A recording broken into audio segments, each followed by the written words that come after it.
Hey guys, welcome back. Today I just really quickly wanted to show you what I think is the easiest and probably cheapest, most useful for the money greenhouse that I could find. So last year I did a video on kind of the Amazon greenhouse review. I ordered that greenhouse off of Amazon, so I reviewed it, kind of comparing the cost to value ratio. And obviously it wasn't perfect, but I thought it did the job. And this year I think I found something better, so I'm just gonna take you through the way that we built this really simple greenhouse, which if you know much about gardening, you already know it's just a low tunnel basically. Normally my seedlings are in here and it's about 50 degrees today, but as you can see, it's over 80 degrees in the greenhouse and it probably would be warmer than that if I kept it shut. And that's with no additional heat. So easily adds 30 to 40 degrees in the sunshine. And at night we can keep it quite a bit warm too. I'll tell you about that. But just to take you through the basics of it, we just use this PVC piping material. I apologize, I am not very well versed in construction materials, but I'll show you exactly what we bought.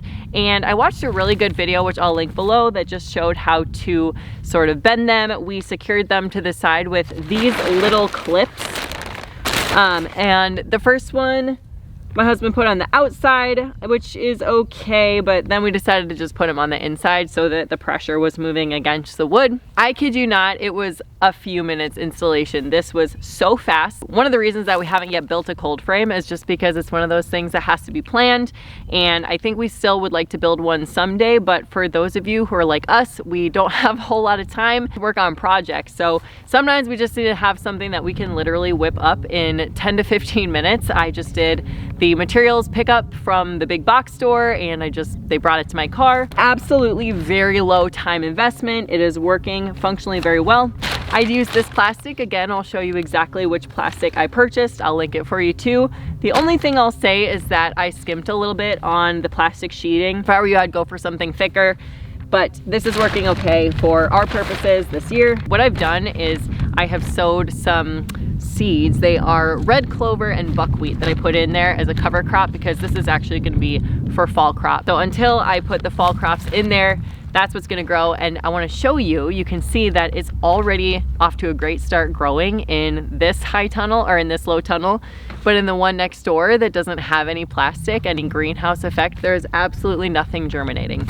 So one thing people love about low tunnels or high tunnels, they can add weeks on to your gardening season. And I actually prefer this instead of a separate greenhouse because I am going to plant the broccoli, the kale, the Brussels sprouts, whatever, directly in the garden beds. And then once winter comes and it's getting a little bit too cold for them to totally love, I'm just gonna cover them back up. I don't have to do any moving at all. So even though a big, beautiful greenhouse is bigger and more beautiful, I think this is going to be really plenty functional, especially because of the fact that it was only, I don't know, 10, 20 bucks. I haven't done the math, but it was extremely inexpensive. You don't have to have a raised bed either if you want to put these right on the ground. I believe you can. I think some people put, I don't know if it's rebar or something like that. These white PVC pieces are hollow on the inside, so you can put them right, you can pound the rebar into the ground, I believe, and put the white PVC over them. So fun fact. Now you might be wondering, how do I hold the plastic to